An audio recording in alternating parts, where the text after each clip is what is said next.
Gracias, Ricky. Gracias, everybody. Buenas tardes. In introducing Raquel Salas Rivera, it's hard not to foreground the relationship between a language that thinks and a language of the utopianly embodied. In the spirit of these two modalities, and in recognition of Dr. Salas Rivera's presence here, I will do two things. I will read a couple of my critical reflections on Raquel's work, and then I'll just free riff. And this is partly something we had strategized. I asked Raquel, well, what do you want me to do? And he says, well, do something fun. And I'm like, okay, I can do that. So let's get out of let's think about the rigors of the occasion and think about this language that thinks in Raquel Salas Rivera's work. So in my introduction to the 2019 edition of Raquel's book, Lo Terciario, the Tertiary, I write, what we discover in reading Salas Rivera is not just the urgency of Puerto Rico as, quote, an anxious light on the world map, but more generally the vertigo of our indebtedness. From the start, the book locates colonial debt in a relational web that involves our debts to one another, to friends and family, to the land, to the poets and activists that came before.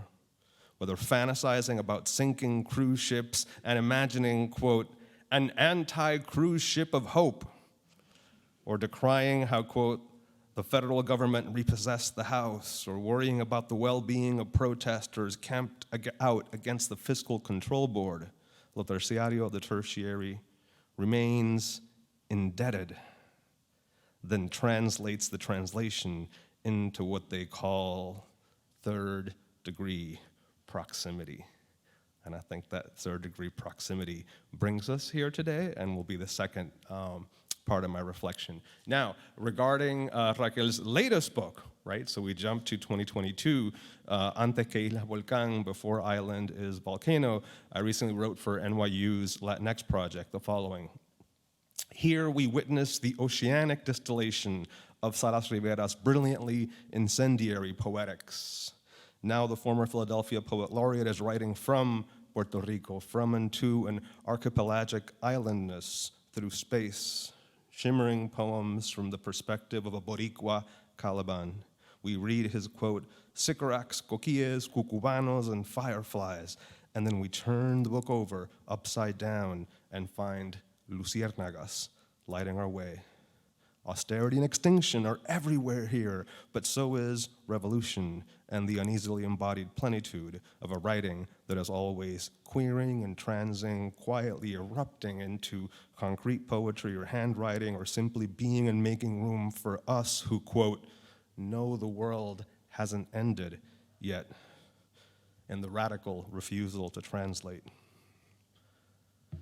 So that was my reflection on Raquel in an official capacity, PhD to PhD, whatever that means. Yes, I'm gonna embarrass you that way, but I will say, summer of 2019, picture it, that auspicious summer when Boricuas came together in joy and outrage and kicked out their governor. Raquel wasn't just there, Raquel was leading the poets against the AstroTurf activists, not looking for a grassroots, but looking for a way to think a language beyond the debt, beyond the extraction, beyond the falsification. That is his project, and I think there is a before and after that project in Puerto Rican literature. That project is also a geeky project, one animated by a lot of conversations. This is a wonderfully wide-ranging poet who refuses poetry with a capital P, and instead of those capitalizations, what do we get? The subversion of the logic of capital into uneasy conversations. Ask Raquel about decadent modernista poets. Ask Raquel about fuddy-duddy romantic images in poetry. Ask Raquel about the limits of language and poets as guilty pleasures. We just had this conversation about translating the word loco as part of the incredible Proyecto de Literatura Puertorriqueña, Puerto Rico Literature Project. Raquel is a co-spearheading, and one of the many things that stands out about his work is the commitment to poetry on and off the page as a part of a counter-institutional imaginary. And that counter-institutional imaginary is inseparable from our embodied histories, but also from joy, from play, from radical refusal, but also radical possibility. And to conclude, as part of that radical possibility, we think of words to translate loco. And guess what? It is and it's not crazy. It is about a locomotion, perhaps not, or more like a motif, an elucubración de otro lenguaje posible. I don't know what that means, Raquel, but it's all cool. It's just what we talked about. I'm delivering. It's 92nd Street Y style, but how do you count to 92? 1492? What does that mean in el contexto boricua? I went there. You always have to go there. That's one of the great lessons of Raquel's poetry. And if improvisation is the only nation, we have with us a poet showing us the way for otras maneras de pensarnos juntos. Un aplauso, Raquel Salas Rivera.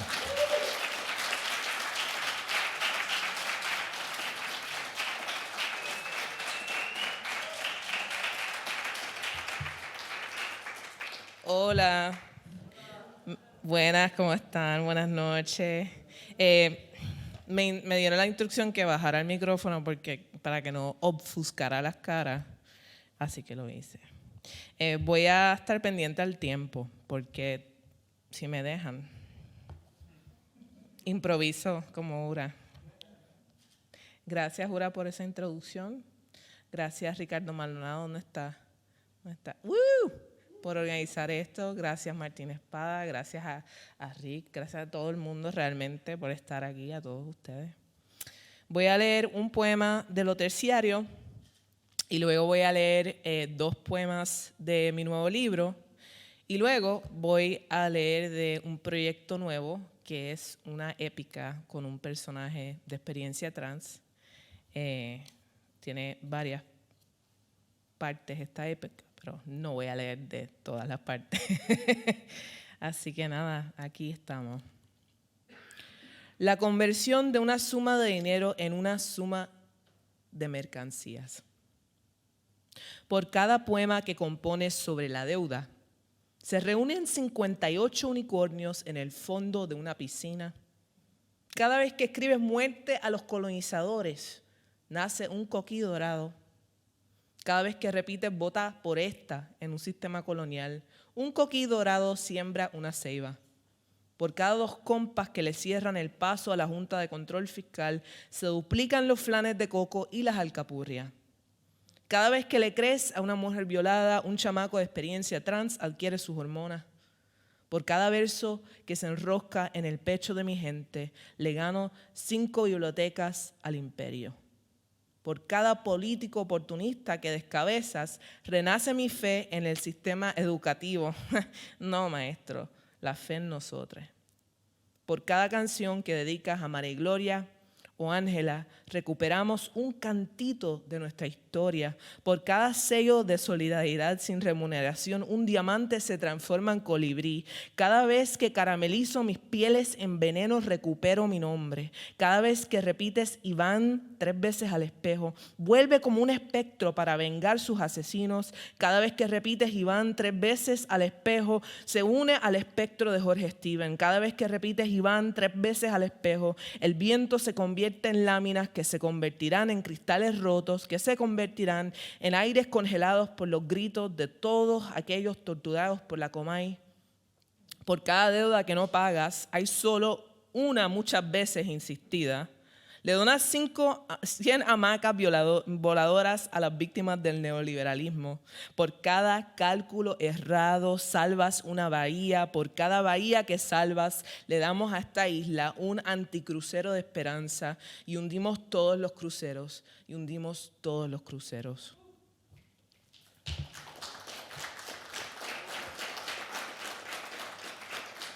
Iván Trinidad Cotto, which I mentioned, was a friend of mine who was killed in a hate crime, which the police never investigated. The conversion of a sum of money into a sum of commodities. For each poem you write about the debt, 58 unicorns meet at the bottom of a pool. Every time you write death to the colonizers, a golden coqui is born. Each time you repeat, vote for this in a colonial electoral system, a golden conqui plants a ceiba. For every 2 compas that jam the cogs of the oversight board, the coconut flanes and the alcapurrias duplicate. Each time you believe a woman who's been raped, a teen of trans experience acquires his hormones. For every verse that curls up in my people's chest, I win 5 libraries from the enemy. For each opportunistic politician you behead, my faith in the educational system is restored. No, teacher. My faith in us. For every song you dedicate to Maria Gloria or Angela, we recover a little piece of our history. For each seal of solidarity without remuneration, a diamond becomes a hummingbird. Every time I gather my skins and caramelize them into poison, I recover my name. Each time you repeat Ivan 3 times into the mirror, he'll come back as a specter to wreak havoc on his assassins. Each time you repeat Ivan 3 times into the mirror, he'll be joined by the specter of Jorge Steven. Each time you repeat Ivan 3 times into the mirror, the wind will become projector transparencies that will become broken windows, that will become airs frozen by the gyres of all those tortured by La Comay. For each, there's only one many times repeated, debt you don't pay. You are donating 100 flying hammocks to the victims of neoliberalism. For each miscalculation, you save a bay. For each bay you save, we give this island an anti-cruise ship of hope, and we sink all the cruise ships, and we sink all the cruise ships. It's kind of wild to think this book is 4 years old already. Gracias. Bueno. Vamos a ir a la contraesperanza y la esperanza, moving to hope and counter hope, or counter hope and hope. Deconstrucción de un hogar. Cuando la brisa tumba el sol, y a lo mejor pierdo los números importantes, o el celular se me agota en una siesta eterna, juego un juego tan peligroso como creer en la permanencia del tinte, o comprarme un mueble para el apartamento. Juego a que soy las ruinas de una casa abandonada, en un terreno sin título registrado, una casita de 3 cuartos, un baño, una sala y las rejas más hermosas. Se me cae el pelo en cantos, nadie me baña, las paredes se ponen enclenques, quedo hecho costillas manchadas por el sudor y el hollín. Se me pelan las rodillas sin amor, los perros me mean el candado enmohecido. Me siento a veces casa, a veces persona que juega a tener casa. Los años pasan, de noche los múcaros anotan mi caída en cámara lenta. Los ratones traen migajas, me ocupan 100 pies y polillas, desarrollo nuevos hábitos, lo llamo estilo de vida. La soledad me acompaña por las fases del día, un segundo sol que ruega hacia el cielo. Sé que el mundo sigue sin fin, pero veo cómo se mudan los vecinos, sus casas sin vender, prontas a acompañarme en nuestras soledades. Mis dueños por allá me imaginan igualito. Comienzan a darme pena con su idea de quién fui. Su esperanza de recuperarme pronto, pero soy unas ruinas con aspiración a casa, pero soy unas ruinas.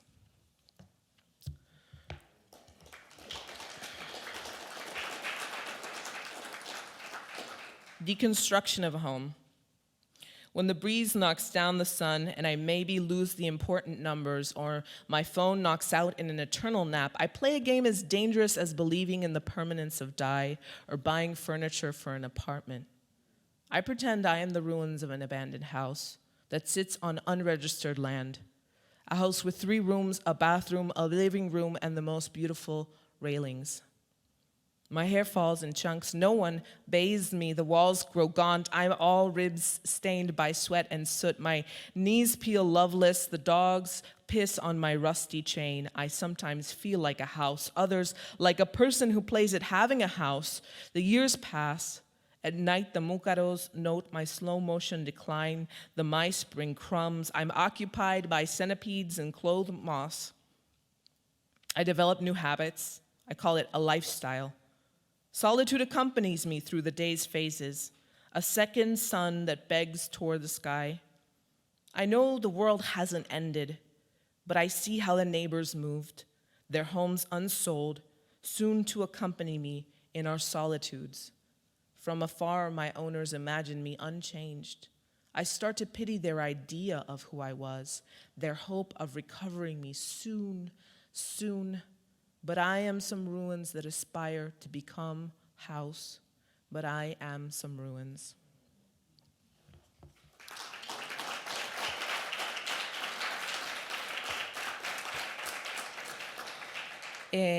Gracias. Voy a leer ahora un poema de la serie de la independencia de Puerto Rico. I'm going to read one poem from the series The Independence of Puerto Rico. Cada poema en esta serie del libro tiene el mismo título, que es La Independencia de Puerto Rico. So each poem in this section of the book has the same title, which is The Independence of Puerto Rico.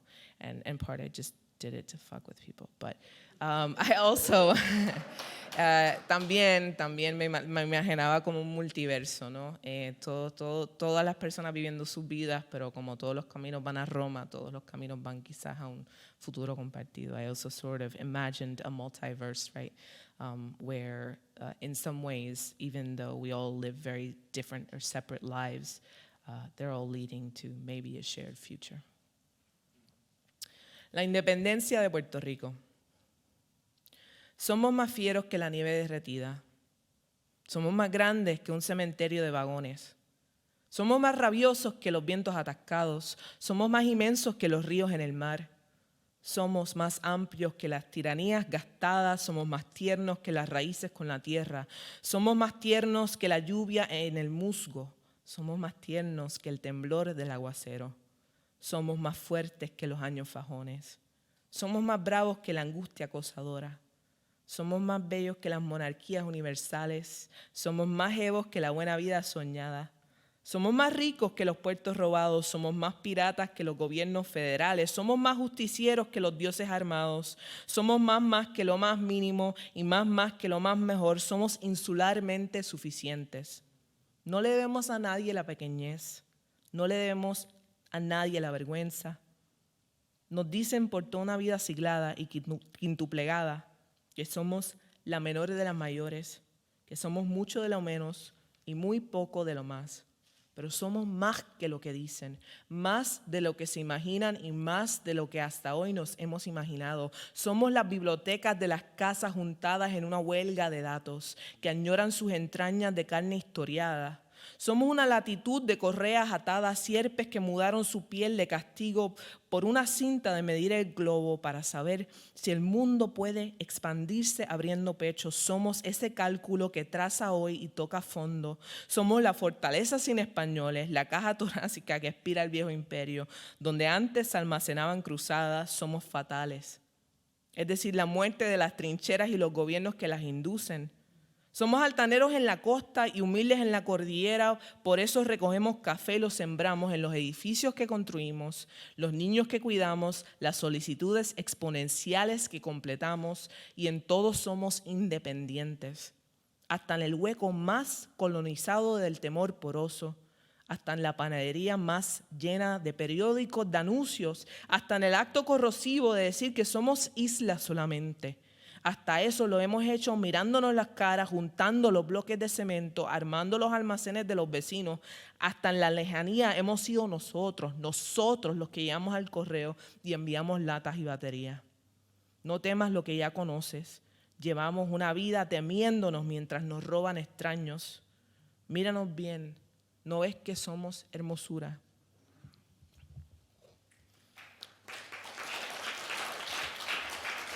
All right. The Independence of Puerto Rico. We are fiercer than melted snow. We are bigger than storage cemeteries. We are more rabid than mired winds. We are immenser than rivers in sea. We are wider than wasted tyrannies. We are more tender than roots with earth. We are more tender than rain and moss. We are more tender than downpours tremor. We are stronger than overworked years. We are braver than stalking anguish. We are more beautiful than universal monarchies. We are more heroes than the dreamt good life. We are richer than stolen ports. We are more pirates than federal governments. We are more justice-seeking than armed gods. We are more than the minimum and more than the most. We are insularly sufficient. We owe no one shame. We owe no one smallness. They tell us for a whole centuried and quintuplenaried life that we are the smallest of the upper, we are much of the less and too little of the more. But we are more than what they say, more than what they imagine, and more than to this day we have imagined. We are home libraries gathered in a data strike that miss their bowels of historied flesh. We are a latitude of tide belt serpents who shed their punishing skins, make a tape to measure the globe, and know if the world can expand by opening chests. We are that calculation that traces today and hits rock bottom. We are the fortaleza without Spaniards, the rib cage that expires the old empire where before they housed crusades. We are fatal, meaning the death of trenches and the governments that induce them. We are high and mighty on the coast and humble in the mountains, so we gather coffee and plant it in the buildings we build, the children we raise, the exponential applications we complete, and in all things we are independent. Even in the most colonized hole of our porous sphere, even in the panaderia most packed with papers that cover ads, even in the corrosive act of saying we are only an island, even that we have done, looking each other in the face, gathering cement blocks, arming the neighbors' storage rooms, even from afar, it has been us who has gone to the post office and sent cans and batteries. Don't fear what you already know. We've spent a lifetime fearing ourselves while getting robbed by strangers. Look at us. Look closely. Don't you see we are beauty?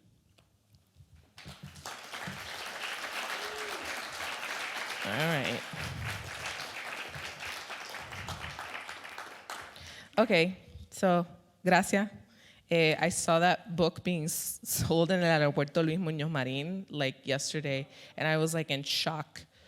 Because there's like Cocina Puertorriqueña, Lin-Manuel's in the Heights in my book, and under Pablo Coelho, and a book that was a translation of some book that said, Véndela a la mente, no a la gente. So I feel very happy to have seen my little decolonial project, future aspiring thing, and must thank my press for that. They have been good about making sure it gets there. Ok, este poema largo que estoy trabajando se llama Algarabía. This long poem I'm working is called Algarabía. And it's interesting, I didn't know the word Algarabía comes from sort of a misunderstanding in Spanish of Arabic. So it's like the idea that, the quote is, Falomen a la algarabía como aquel que bien la sabe. So yeah, it's it's de España, pero about a character that is basically like a Muslim character. But I'm not going to give the whole story. Okay. Dialoga, I guess the only other context I will give is that I'm in dialogue with Ovid's Metamorphosis, and in particular Canis and the story of Canis, who was raped by Poseidon on the beach, and then offered, Poseidon felt sorry for her and offered her a wish, and her wish was to be transformed into a man. And as a man, she was better than all the other warriors because she had not been a man before. Según la eterna transformación, nací el día que un dios me violó en su patio, la playa. Con desespero posesivo le arrebató el silencio a la arena. Tras el robo, Poseidón no fue brusco. Al quitarme el nombre, Canis, me ofreció una piel impenetrable, un cascarón de disculpas. Hoy quiero ser hombre, Me queman las ansias de ser aguerrido y audaz capitán peleando en la España febril de Valencia, asido a las filas del bando leal. Estoy citando a Julia de Burgos. Así llegué a ser Ceneo, un hombre mejorado, un hombre improvisado, un soldado que peleó más duro, más rápido y con menos que los anteriores. Pero no recuerdo aquella transformación. Mi origen no conoce su título de calle o escuela. Solo el nombre Cenex, una guarnición erigida en un mapa militar. Nací dispersado, no hombre. Nací muerto, morí en vida y vivo en muerte. En las tripas de un recuerdo con mis 40 amigos sosteniéndose, en apartamentos con renta empinada, no mascotas y no gente local. Donde no hay garantías tampoco, en la sala sin podar, descongelada la siembra, repartimos los frutos en bandeja. Nuestra historia no sostiene hazañas porque amamos y morimos en el campo de batalla. Si termina la guerra, no podemos regresar, no nos esperan familias que nos olvidan. Oh musa, mi lengua pesa, mi canto es torpe, cae sobre el camino, mi canto es un banquete de lechos. Alabado el cable preñado de changos, alabá la fila en Capri y la cortatelas, alabaos los estudios de suelo, alabanza para las manos que hacen casquetas, alabanza para las bocas que maman e izan bichos, alabanza en la playa tras el muro, alabanza en la sangre positiva, alabanza en el silencio algarabía. Que esos son los trabajadores que siguen creando un país movedizo. Y así canto una fuga de gas que explota gloriosamente en zapaterías de charol ensanchado en escarcha. Todas las mañanas visto mis 40 para el día, les beso en los cachetes y les preparo almuerzo. En los trenes casi rozamos las ropas, ojo, de las damas y andamos apegados a los hombres que están seguros de que siempre lo han sido. Estamos a punto de robar las caras jóvenes y drenar a dones de sus cuentas de ahorros, implacables, rotativos, desarmadores sobre las aguas, sirenas en las rocas, convidándonos a morir y a quien se unan a nuestras formas imposibles. Es de día, así se mide el tiempo, por eso no conseguimos trabajo. Ya elegí la esquina donde dejaré mis cosas cuando esta piel se canse de cambiar, cual sofá con polilla o pantalla que no prende. Tomo mi tiempo, completo mis tareas, escogí a mis 40 y cada uno ha traído un pito para perros que ladran tras portones que mantienen lo intacto. Canto 1. According to the eternal transformation, I was born the day I was raped by a god on his backyard beach. Desperate and possessive, he snatched silence from sand. After the theft, Poseidon wasn't rough. When taking my name, Canis, he offered me impenetrable skin, a shell coated with apologies. Today I want to be a man. I burn with a desire to be a brave and audacious captain, fighting in Valencia's feverish Spain, bound to the loyal ranks. That is how I came to be, Canis, a man improved, a man improvised, a soldier who fought harder, faster, and with less than any before. But I remember no transformation. My origin dons no street or school, only the name Cenex, a garrison erected on a military map. I was born dispersed, not man. I was born dead, died in life, and live in death, in the guts of a memory with my 40 friends, keeping alive in apartments with steep rent, no pets, and no locals, where there are also no guarantees. In a living room unmowed, the harvest defrosted, we give out the fruits in trays. Our history can't sustain great feats because we love and die in battle. If the war ends, we can't return. There are no waiting families. We are forgotten. O muse, my tongue weighs, my song is clumsy, it falls across the path. My song is a banquet of ferns. Praise be the wire pregnant with changos. Praise be the line in Capri and the clothes cutter. Praise be the soil studies. Praise be the hands that give hand jobs. Praise be the mouths that suck and raise dicks. Praise be the beach behind the wall. Praise be the positive blood. Praise be the algarabia silence, the gabble silence, for these are the workers that keep building a shifting country. And so I sing a gas leak that explodes gloriously in shoe stores with patent leather soaked in glitter. Every morning I dress my 40 for the day. I kiss their cheeks and make them lunch. On trains we almost graze women's danger clothes and stand perilously near men who are sure they've always been.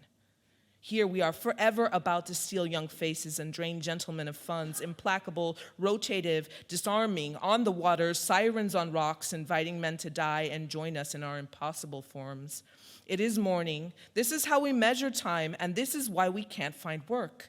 I've picked the curb where I will shed my things when this skin tires and finally settles, which moth-eaten couch or broken screen. I take my time, I finish my chores, I've picked my 40, and each has brought a whistle for dogs that bark behind gates, keeping everything intact. Gracias.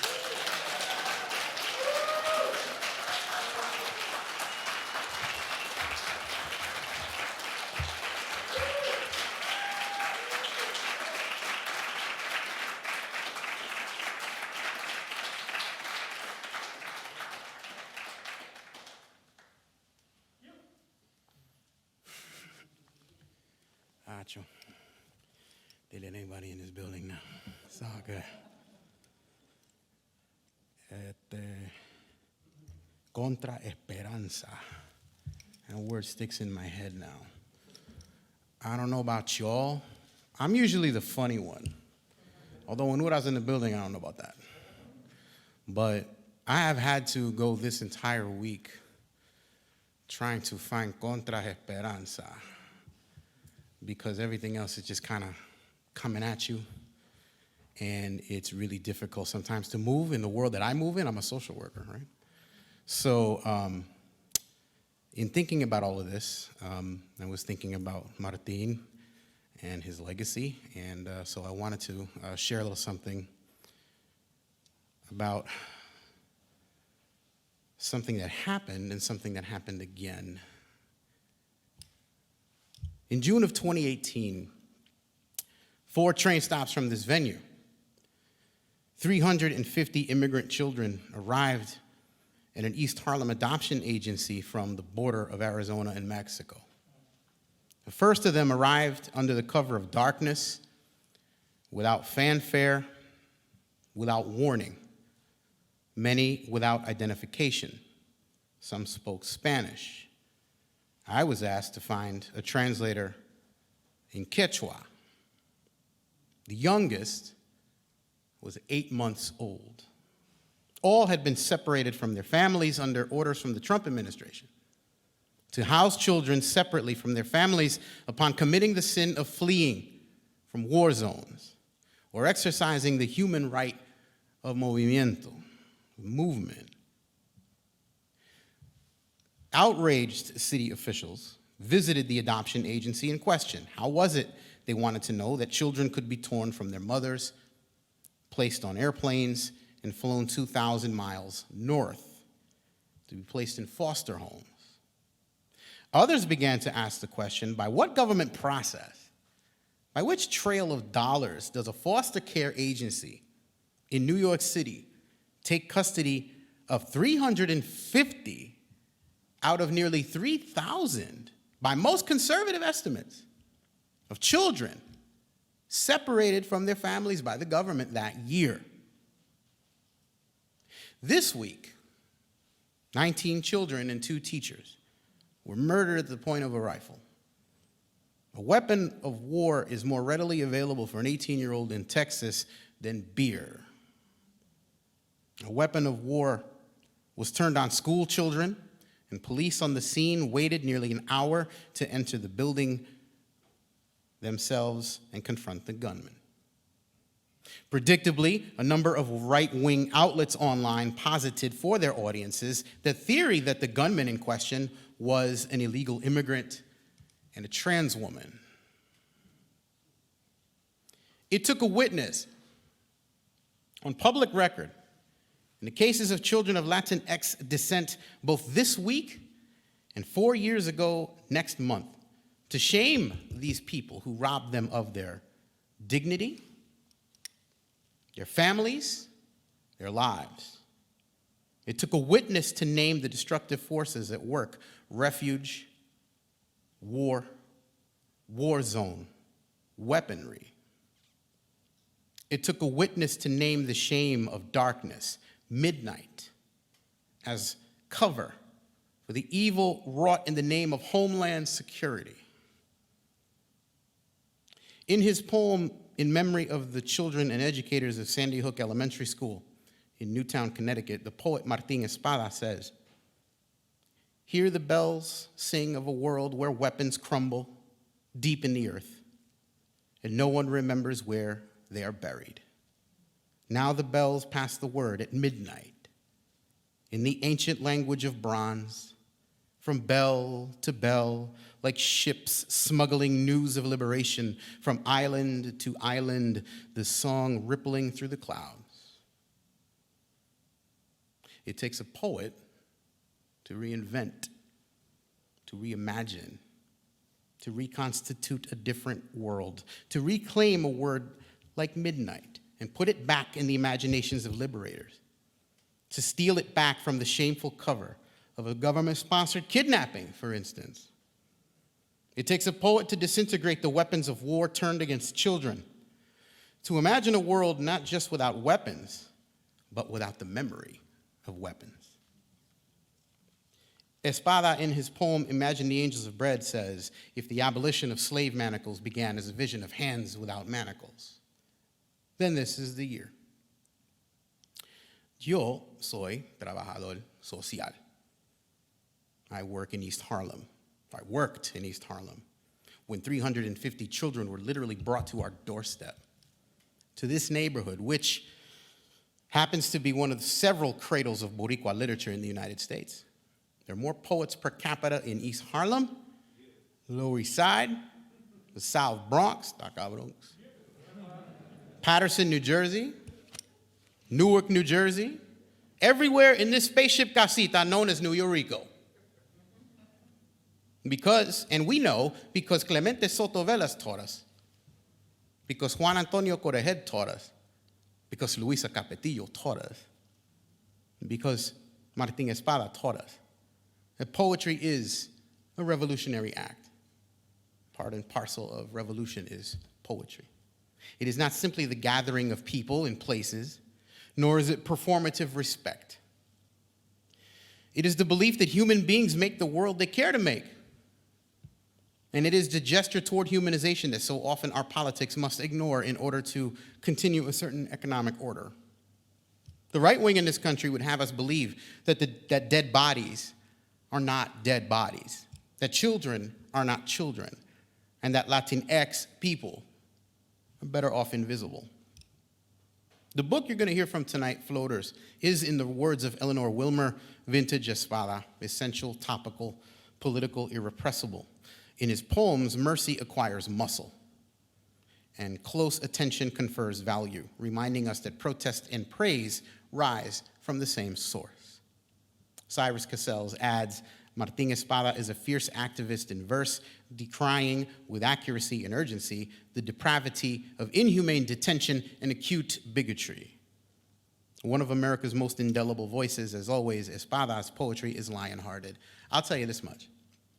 The work of Martín Espada taught me the empathy I needed in order to teach, in order to advocate, in order to be a social worker, in order to shepherd my students through the minefield, and it is a minefield, of academia, and into a purposeful life. Martín is the embodiment of poetry that does things, poetry that moves people, and in keeping with the Ars Poetica of Pablo Neruda, to live Milan Kundera's mandate against forgetting, yo vengo a hablar por vuestra boca muerta. Martín Espada has published more than 20 books as a poet, editor, essayist, and translator. Other books of poems include Vivas to Those Who Have Failed, The Trouble Ball, The Republic of Poetry, Alabanza, which I heard a lot of, Imagine the Angels of Bread. He is the editor of What Saves Us, Poems of Empathy and Outrage in the Age of Trump. There's plenty of that in the age of Trump. He has received the Ruth Lilly Poetry Prize, the Shelley Memorial Award, the Robert Creeley Award, an Academy of American Poets Fellowship, a Penn Revson Fellowship, a Letras Boricuas Fellowship, and a Guggenheim Fellowship. The Republic of Poetry was a finalist for the Pulitzer Prize. The title poem of his collection, Alabanza, has been widely anthologized, about 9/11, has been widely anthologized and performed. His book of essays and poems, Zapata's Disciple, was banned in Tucson, a mark of honor, as part of the Mexican-American Studies program outlawed by the state of Arizona. A former tenant lawyer in Greater Boston, Espada is a professor of English at the University of Massachusetts Amherst. Oh, and yeah, his book won the National Book Award last year in poetry. Yeah. So, without further ado, Martín Espada.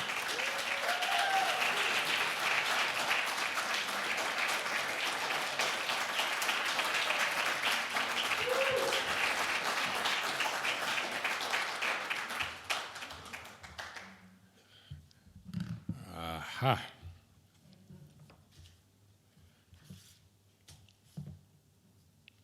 Buenas noches. Many thanks to Luis Villal, Ricardo Maldonado, Bernard Schwartz, y Raquel Salas Rivera. Let's hear it.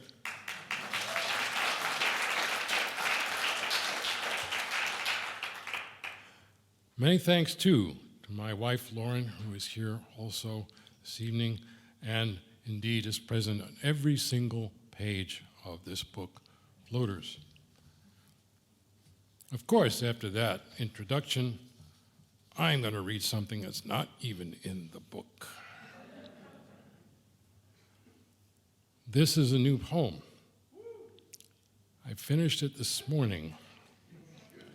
I swore I would never do this. But here it is. My dear friend Camilo Perez Bustillo is a human rights lawyer and the former advocacy director of the Hope Border Institute in El Paso. He is actually a Colombian from Queens, but it's important to note for our purposes that his family is from Mexico. As I say, this is a new poem. Camilo is listening online tonight. He has never heard it. But we've been talking a lot lately, and this is what came out of it. This poem, which I'm reading for the first time anywhere, is called What Your Thudding Heart Already Knows, for Camilo Perez Bustillo and the city of El Paso. A freak fall, you said. A bad landing, you said. A Colombian from Queens always wandering a map of unknown places. The tumble down the stairs of the brownstone in Brooklyn ripped your knees from their moorings, ruptured both quadriceps, and in the whirlwind of an instant you could see the flash between walking and not walking, breathing and not breathing, like a fighter wheeled away from the ring on a stretcher as everybody prays. The surgeons, resplendent in white, priests hearing the god of ripped bodies speak only to them, screwed your knees back on, sat you in a wheelchair the way a ventriloquist props up the dummy, and then sent you home. In El Paso, with braces on both legs, blood seeping through the bandages, the bathroom a soccer field away, you waited for the boy you named Sentley to lift you up, his arms suddenly thick, your head suddenly on his shoulder. You called all your compañeros the night he was born in Mexico, jolting them from sleep, translating the Nahuatl name, the grain of maize, counting every grain. Now, On weekends, he drove for Lyft, steering inebriated soldiers from Fort Bliss to the strip clubs and back as they balled up dollar bills by the fistful for him, then the garters of the girls. Your girl, Lucecita, crossed the bridge from Juarez to join you, a waitress swerving from table to table at the diner, her mother's name on the badge of her uniform. For you, she scrambled eggs with green chiles. The wheelchair gone, the braces ready to go, came the day you saw in your sleep, the day of muscle gripping bone like vines curling around the wrinkled trunks of trees, the day you could walk with a cane in each hand. At the Walmart by Cielo Vista, around the corner from the movie house where you could see Sentley's Marvel heroes and their ropes of muscle, you picked out your canes with ceremony, your boy and girl as witnesses, scrutinizing the aluminum bones, gray rubber handles, suction cups anchored to the floor, those diminutive spaceships. You paid for your liberation and a roast chicken at the checkout counter. You would stand with a solitary man all the way from Brooklyn and his sign that said, "Free them," at the migrant adolescent internment camp in the desert of El Paso, and found your lawyer's tongue as a carpenter finds the hammer, words nailed in the air, then evaporating in the heat for reporters who could never write as fast as you could talk, who said, "Could you repeat that?" And so you did, till the delegations from Congress swept into the desert with calls to investigate. You would stand again at the microphone, skinny as the mic stand, to tell the rally of the militia patrolling the desert in camouflage, to name the men who hallucinated code names like Viper, who bellowed of invasion to the migrants shivering in the sand at gunpoint. So you kept talking, as if at gunpoint yourself, till the vigilantes evaporated in the heat. August 3rd, 2019. At the table with Sentley and Lucecita in the Ciudad de Mexico, you saw again the flash between walking and not walking, breathing and not breathing in the headlines from El Paso.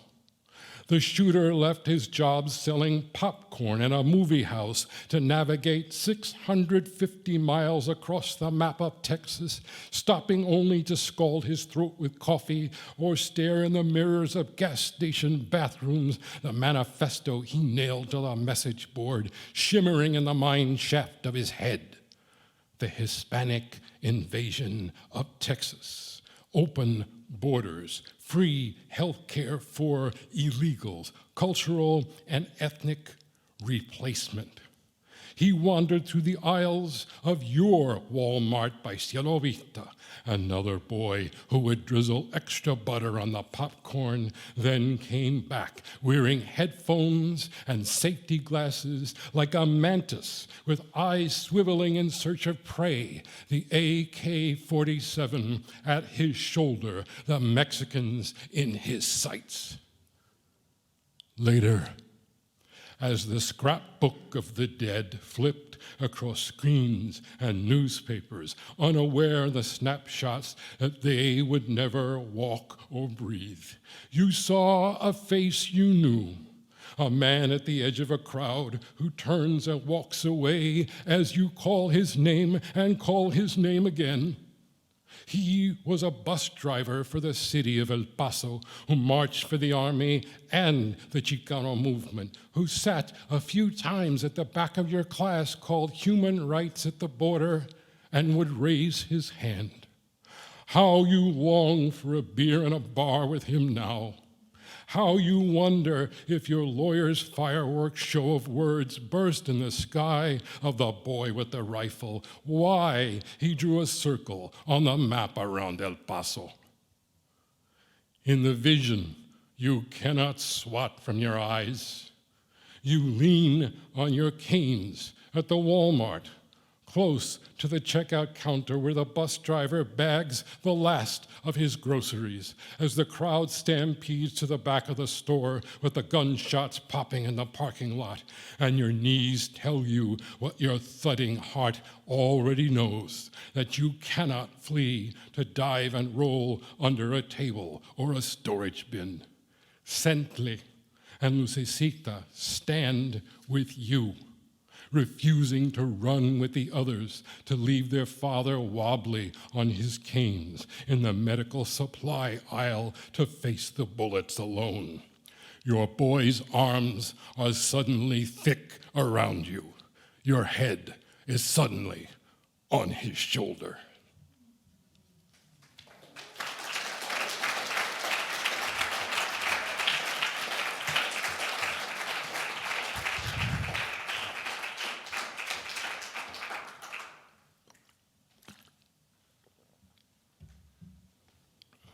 Thank you, Camilo.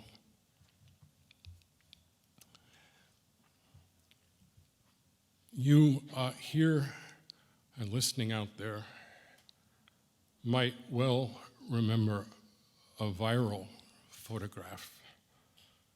Two Salvadoran migrants, father and daughter, who came to be known simply as Oscar and Valeria, who drowned in the Rio Grande in June of 2019.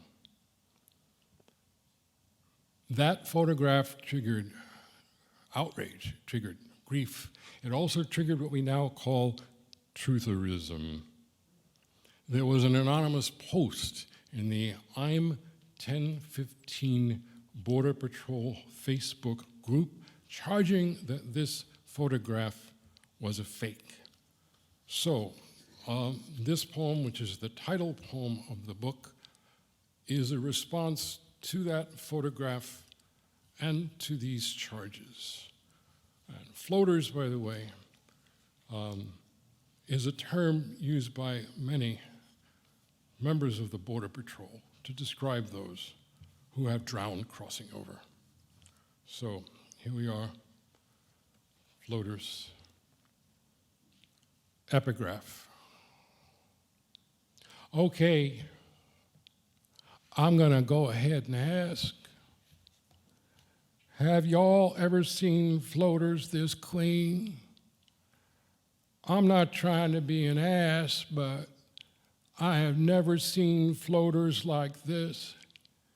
Could this be another edited photo? We've all seen the Dems and liberal parties do some pretty sick things. Anonymous post, I'm 1015 Border Patrol Facebook group. Like a beer bottle thrown into the river by a boy too drunk to cry. Like the shard of a styrofoam cup drained of coffee brown as the river. Like the plank of a fishing boat broken in half by the river, the dead float. And the dead have a name. Floaters, say the men of the Border Patrol, keeping watch all night by the river, hearts pumping coffee as they say the word floaters, soft as a bubble, hard as a shoe as it nudges the body to see if it breathes, to see if it moans, to see if it sits up and speaks. And the dead have names. A feast day parade of names, names that dress all in red, names that twirl skirts, names that blow whistles, names that shake rattles, names that sing in praise of the saints. Say, Oscar Alberto Martinez Ramirez. Say, Angie Valeria Martinez Avalos. See how they rise off the tongue, the calling of bird to bird somewhere in the trees above our heads, trilling in the dark heart of the leaves. Say what we know of them now they are dead. Oscar slapped dough for pizza with oven-blistered fingers. Daughter Valeria sang, banging a toy guitar. He slipped free of the apron he wore on the blast of the oven, sold the motorcycle he would kick till it sputtered to life, counted off pesos for the journey across the river, and the last of his 25 years, and the last of her 23 months. There is another name that beats its wings in the heart of the trees. Say, Tanya, Vanessa, Avalos, Oscar's wife and Valeria's mother, the witness stumbling along the river. Now their names rise off her tongue. Say, Oscar y Valeria. He swam from Matamoros across to Brownsville. The girl slung around his neck, stood her in the weeds on the Texas side of the river, swore to return with her mother in hand, turning his back as fathers do who later say, I turned around and she was gone. In the time it takes for a bird to hop from branch to branch, Valeria jumped in the river after her father. Maybe he called out her name as he swept her up from the river. Maybe the river drowned out his voice as the water swept them away. Tanya called out the names of the saints, but the saints drowsed in the stupor of birds in the dark, their cages covered with blankets. The men on patrol would never hear their pleas for asylum, watching for floaters, hearts pumping coffee all night on the Texas side of the river. No one, they say, had ever seen floaters this clean. Oscar's black shirt yanked up to the armpits, Valeria's arms slung around her father's neck. Even after the light left her eyes, both face down in the weeds back on the Mexican side of the river. Another edited photo. See how her head disappears in his shirt, the waterlogged diaper bunched in her pants, the blue of the blue cans. The radio warned us about the crisis actors we see at one school shooting after another. The man called, Oscar, will breathe, sit up, speak, tug the black shirt over his head, shower off the mud, and shake hands with the photographer. Yet, the floaters did not float down the Rio Grande like Olympians showing off the backstroke, nor did their souls float up to Dallas, land of rumored jobs and a president shot in the head as he waved from his motorcade. No bubbles rose from their breath in the mud, light as the iridescent circles of soap that would fascinate a 2-year-old. And the dead still have names. Names that sing and praise the saints, names that flower in blossoms of white, a cortege of names dressed all in black, trailing the coffins to the cemetery. Carve their names in headlines and gravestones they would never know in the kitchens of this cacophonous world. Enter their names in the book of names. Say, Oscar Alberto Martinez Ramirez. Say, Angie Valeria Martinez Avalos. Bury them in a corner of the cemetery named for the sainted archbishop of the poor, shot in the heart saying mass, bullets bought by the taxes I paid when I worked as a bouncer and fractured my hand 40 years ago, and bumper stickers read, El Salvador is Spanish for Vietnam. When the last bubble of breath escapes the body, may the men who speak of floaters, who have never seen floaters this clean, float through the clouds to the heavens, where they paddle the air as they wait for the saint who flips with the keys on his ring like a drowsy janitor till he fingers the key that turns the lock and shuts the gate on their babble-tongued faces, and they plunge back to earth, a shower of hailstones pelting the river, the Mexican side of the river.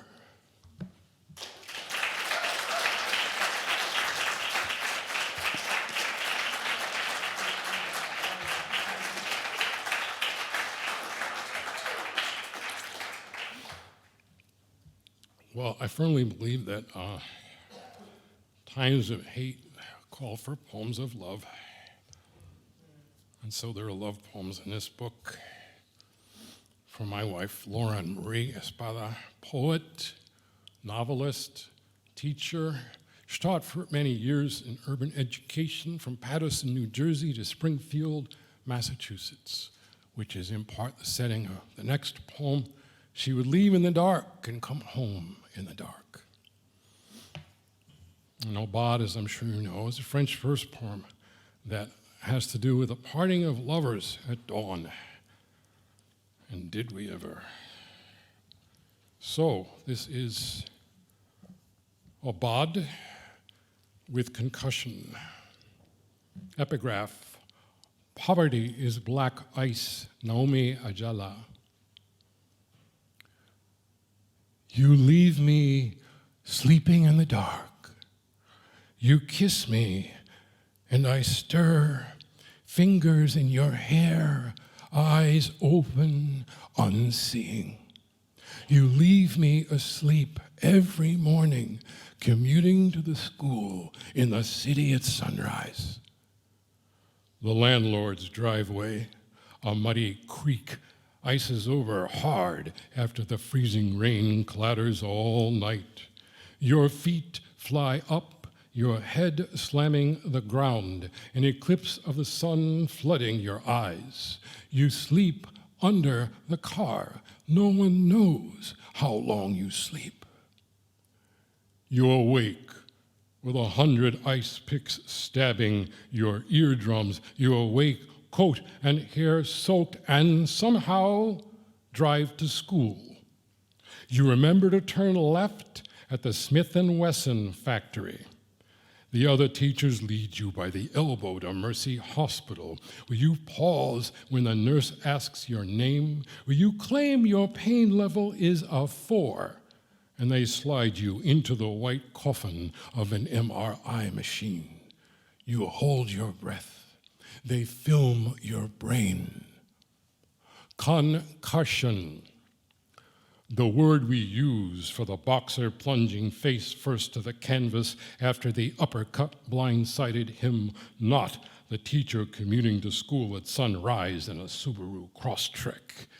Yet you would drive, ears hammering as they hammer in the purgatory of the MRI.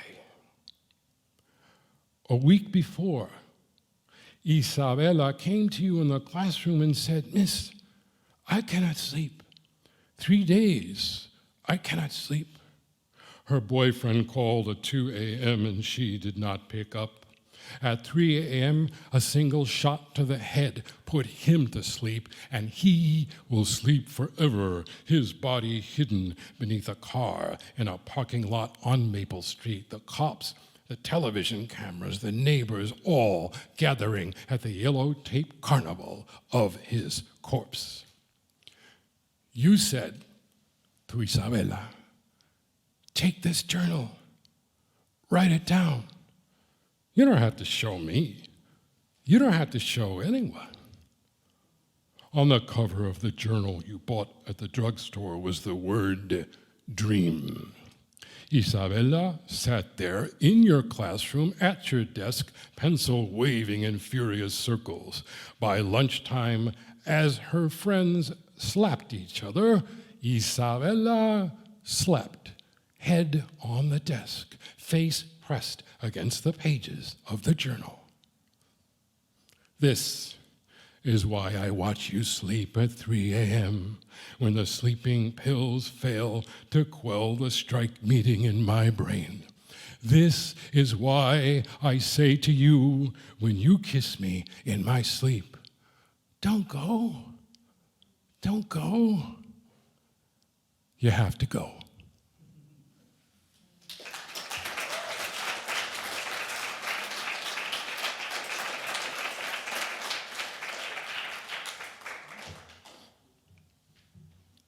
There are all kinds of love poems.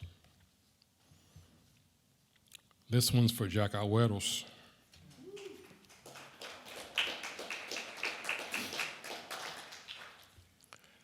Jack Agüeros, as many of you know, was a poet, a fiction writer, a translator, a playwright, the director of El Museo del Barrio in East Harlem, and most importantly, my second father. So I'm reading this poem tonight for Jack and also for Yolanda Rodriguez. It's called Flan, for Jack Agüeros, 1934 to 2014. I was 8 when the blackout struck and the lights died all across the city like a massacre of fireflies. In the projects of Brooklyn, I steered myself to 14F, fingers spread against the cool tiles of the hallway, past the concrete and chicken wire terrace where I once burnt ants with a magnifying glass. Many years later, at the Chinese restaurant uptown, Jack said, "They got any flan here?"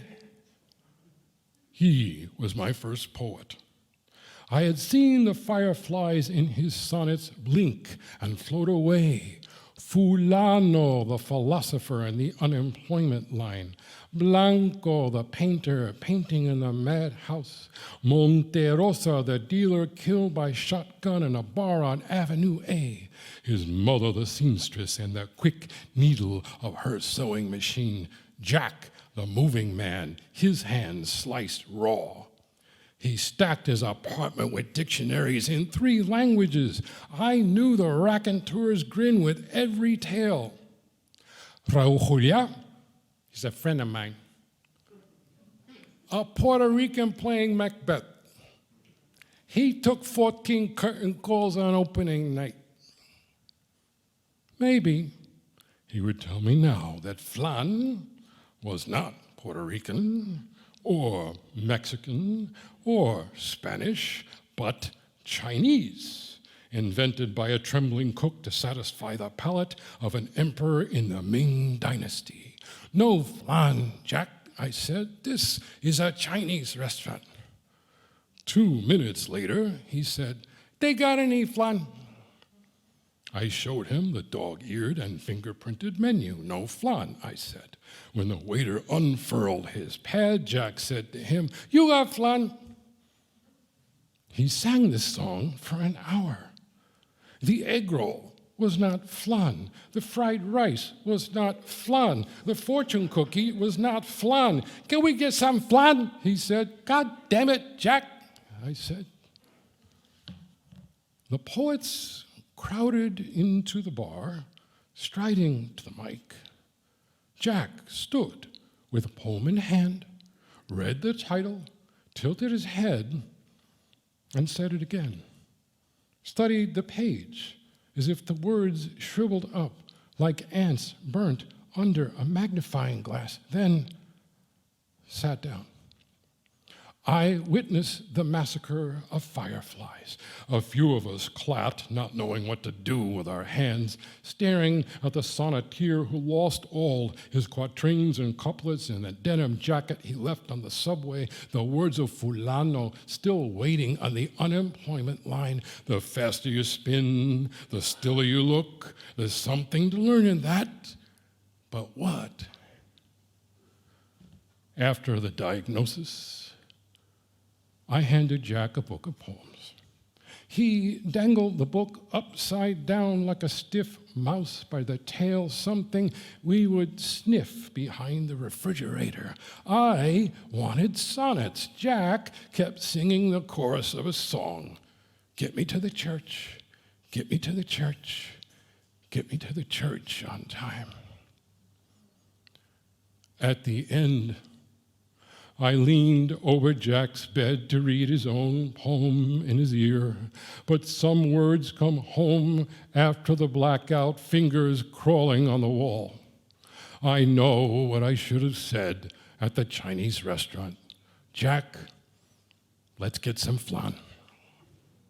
We should have braved the subway at rush hour, strap hangers rocking all the way to 14th Street and 8th Avenue to La Taza de Oro, gone now like Jack, for rice and beans, squid in its own ink, café con leche, y flan, Jack. a spoonful of flan for you, after all the years of sonnets and bread for me, the steam rising when your hands crack the crust at the table.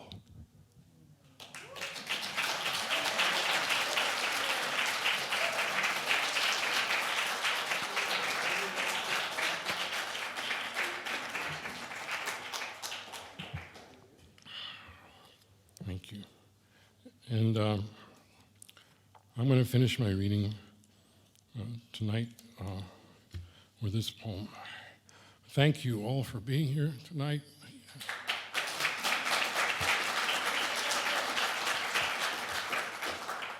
Thank you, by the way, thank you all for masking up.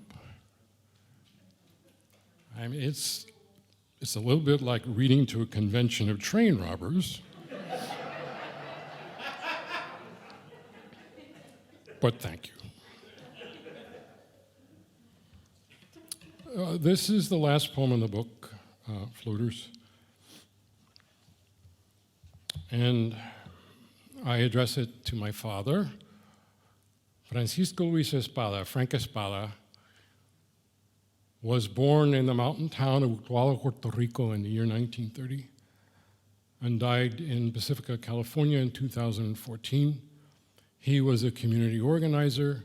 He was a leader, many would say the leader, of the Puerto Rican community in New York City during the decade of the 1960s. He was also the creator of something called the Puerto Rican Diaspora Documentary Project, a photo documentary of the Puerto Rican migration.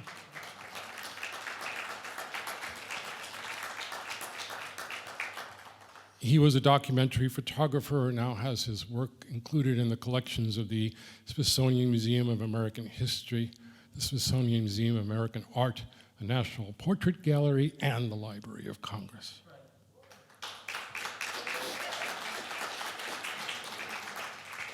When Hurricane Maria struck the island of Puerto Rico, I suddenly saw Utuado, his hometown, everywhere, in the headlines, online, everywhere. According to the journalist John Lee Anderson, in the pages of the New Yorker, Utuado had become, quote, a byword for the island's devastation. And we now know that at least 4,000 people died. So I began talking to my father, who had died 3 years before. In point of fact, I started talking to his ashes in a box on my bookshelf. And that was the genesis of the last and final poem I will read this evening. And thank you again. So, this one is called Letter to My Father, October 2017.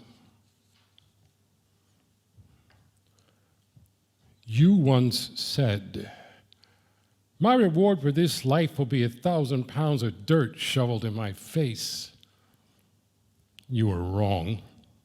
You are 7 pounds of ashes in a box, a Puerto Rican flag wrapped around you next to a red brick from the house in Utuado where you were born, all crammed together on my bookshelf. You taught me there is no God, no life after this life, so I know you're not watching me type this letter over my shoulder. When I was a boy, you were God. I watched from the 7th floor of the projects as you walked down into the street to stop a public execution. A big man caught a small man stealing his car, and everyone in Brooklyn heard the car alarm wail of the condemned, "He's killing me!" At a word from you, the executioner's hand slipped from the hair of the thief. The kid was high, was all you said when you came back to us. When I was a boy and you were God, we flew to Puerto Rico. You said, my grandfather was the mayor of Utuado. His name was Buenaventura. That means good fortune. I believed in your grandfather's name. I heard the tree frogs chanting to each other all night. I saw banana leaf and elephant palm sprouting from the mountain's belly. I gnawed the mango's pit, and the sweet yellow hair stuck between my teeth. I said to you, you came from another planet. How'd you do it? You said, every morning, just before I woke up, I saw the mountains. Every morning, I see the mountains. Ang 3 sisters, all in their 70s, all bedridden, all Pentecostales who only left the house for church, lay sleeping on mattresses spread across the floor when the hurricane gutted the mountain the way a butcher slices open a dangled pig, and a rolling wall of mud buried them, leaving the fourth sister to stagger into the street screaming like an unheeded prophet about the end of the world. And Utuado, a man who cultivated a garden of aguacate and carambola, feeding the avocado and star fruit to his nieces from New York, so the trees in his garden beheaded all at once like the soldiers of a beaten army, and so hanged himself. And Utuado, a welder and a handyman, rigged a pulley with a shopping cart to ferry rice and beans across the river where the bridge collapsed, witnessed the cart swaying above so many hands that raised the sign that told the helicopters, Campamento Los Olvidados, Camp of the Forgotten. Los Olvidados wait 7 hours in line for a government meal of Skittles and Vienna sausage, or a tarp to cover the bones of a house with no roof as the fungus grows on their skin from sleeping on mattresses drenched with the spit of the hurricane. They drink the brown water waiting for microscopic monsters in their bellies to visit plagues upon them. A nurse says, these people are going to have an epidemic. These people are going to die. The president flips rolls of paper towels to a crowd at a church in Guaynabo, Zeus lobbing thunderbolts on the locked ward of his delusions. Down the block, cousin Ricardo, Bernice's boy, says that somebody stole his can of diesel. I heard somebody ask you once if Puerto Rico needed to be free, and you said, 3 pulgadas de sangre en la calle. 3 inches of blood in the street. Now, 3 inches of mud flow through the streets of Utuado, and troops patrol the town as if guarding the vein of copper in the ground, as if a shovel digging graves in the backyard might strike the ore below, as if La Brigada swinging machetes to clear the road might remember the last uprising. I know you are not God. I have the proof. 7 pounds of ashes in a box on my bookshelf.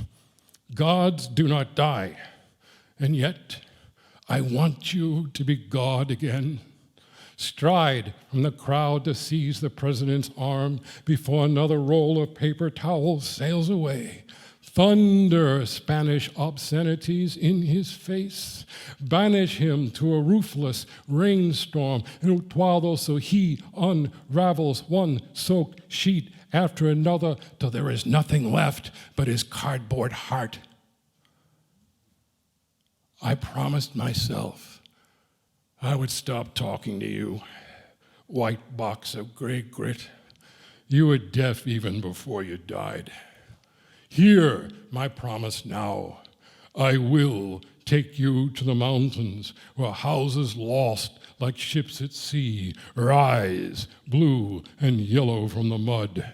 I will open my hands. I will scatter your ashes. En Utuado. Muchas gracias. Thank you very much.